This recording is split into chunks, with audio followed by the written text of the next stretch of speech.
তো নমস্কার বন্ধুরা, কেমন আছো তোমরা? তো আশা করি সবাই ভালো আছো। তো আজকের ভিডিও টপিক হচ্ছে যে আমরা দেখবো আজকে যে যারা বলে ভাই অল্প মদ খেয়ে নি ভাই কিছু হবে না, যে এই যে অল্প মদ পান যে করেন আপনারা, সেটা কি আদেও কিছু হবে না নাকি কিছু হবে? আসুন দেখি। চলো আগে এটাকে জানতে হবে যে মদটা কাজ কি করে করে। ঠিক আছে, মানে মদটা আমরা খেলে পরে কি হয় আমাদের শরীরের মধ্যে? মদ মানেই ভাই অ্যালকোহল, আর অ্যালকোহল ডাইরেক্ট আমাদের স্নায়ু মানে হচ্ছে ব্রেনের মধ্যে থাকে, স্নায়ুর মধ্যে গিয়ে আঘাত করে। কি হয় এতে? এতে আমাদের ভাই একটুখানি সময়ের জন্য খুব জোর একটা ডোপামিন রিলিজ হয়, আর ডোপামিন রিলিজ হওয়ার ফলে আমরা অনুভব করি ভাই আমরাই রাজা, ভাই আমরাই সবকিছু করতে পারবো। কিন্তু কিন্তু এর ফলে কি হয়ে যায়, আমাদের যে মাইন্ড, আমাদের যে বুদ্ধি, সেটা ধীরে ধীরে কমে যায় ভাই, মানে কাজ করাই বন্ধ করে দেয় প্রায়। তাতে কি হয়, হাঁটা চলার ভারসাম্য হারিয়ে ফেলি। ঠিক আছে, তারপর কথা বলতে গিয়ে কথা জড়িয়ে ফেলি কথা। আর কি হয়, আর আমাদের সঙ্গে হয় সব থেকে বড় জিনিস সেটা হচ্ছে ভাই ভুল সিদ্ধান্ত। ভাই ভাই মদ খেয়েছি মানে নয় মারপিট করতে হবে, না ঝগড়া করতে হবে, কিছু না কিছু করতে হবে ভাই। তো ভুল ডিসিশন মদ খাওয়ার ফলে এইগুলো আমরা করে থাকি।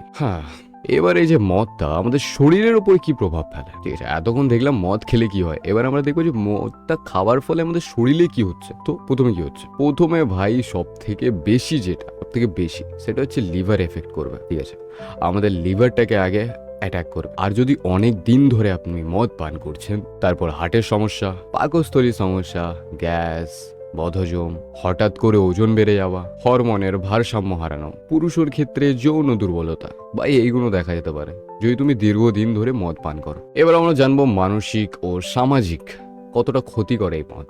প্রথম হচ্ছে ভাই রাগ, হতাশা, উদ্বেগ, এগুলো বেড়ে যাওয়া। তারপরের সব থেকে বড় ভাই পরিবারে অশান্তি, মদ খাবে, সংসারে এসে ঝগড়া করবে। তারপর তুমি যদি পড়াশোনা করো তাহলে ব্যাস গেল পড়াশোনা তোমার। মদ খাওয়ার ফলে তোমার মাইন্ড স্লো হয়ে যাবে, তোমার ব্রেন কাজ করা আস্তে আস্তে বন্ধ হয়ে যাবে, তো তোমার পড়াশোনায় অতটা মন দিতে পারবে না। আর শুধু পড়াশোনা নয়, কাজকর্মেও মন আসবে না। তারপর অস্বস্তি তৈরি হওয়া, যেটা থামা অনেকটাই কঠিন। আর অনেক মদ খাওয়ার ফলে আপনার বাড়ি না আসাও হতে পারে, যে আপনি বাড়িই না আসলেন, মদ খেলেন, বাড়ি আসার জন্য বেরালেন কিন্তু বাড়িই পৌঁছালেন না। সড়ক দুর্ঘটনা হতে পারে, কোথাও এসে আপনাকেই চড়িয়ে দিল, অ্যাক্সিডেন্ট, কিছু একটা হয়ে যেতে পারে, সম্ভাবনা আছে। তারপর ভাবুন, পাড়ায় খেলেন, বন্ধু বান্ধবের সাথে খেলেন, তাদের সাথে মারপিট শুরু করে দিলেন। হ্যাঁ, এটা স্বাভাবিক, হতেই পারে। এবার সব থেকে বড় আর সব থেকে মেন ইম্পর্টেন্ট জিনিস যেটা সবাই বলে, ভাই অল্প খেলে কিছু হয় না, ভাই অল্প খেলে কিছুই হয় না। তো আজকে আমরা এটাই দেখবো যে সত্যি কি অল্প খেলে কিছু হয় না। অনেকেই বলে যে ভাই আমি তো ভাই অল্প অল্প খাই, ভাই মাঝে মাঝে খাই, পার্টিতে খাই। কিন্তু গবেষণায় দেখা গেছে যে যারা এই অল্প অল্প খাচ্ছে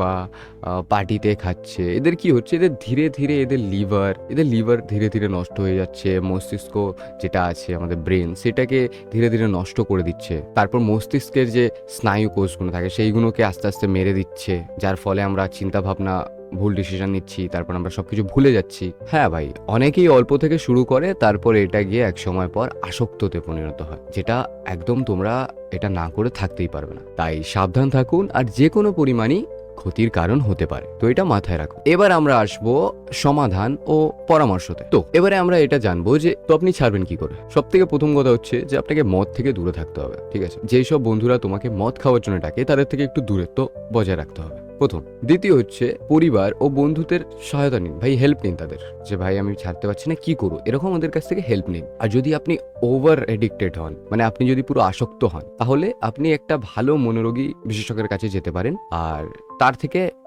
অ্যাডভাইস নিতে পারেন। আপনি সুস্থ থাকার জন্য, আপনার শরীরটা যাতে সুস্থ থাকতে পারে, তার জন্য আপনি ভালো ভালো অভ্যাস ট্রাই করতে পারেন, যেমন যোগা হয়ে গেল, তারপর ব্যায়াম হয়ে গেল, তারপর আপনি জিম করতে পারেন।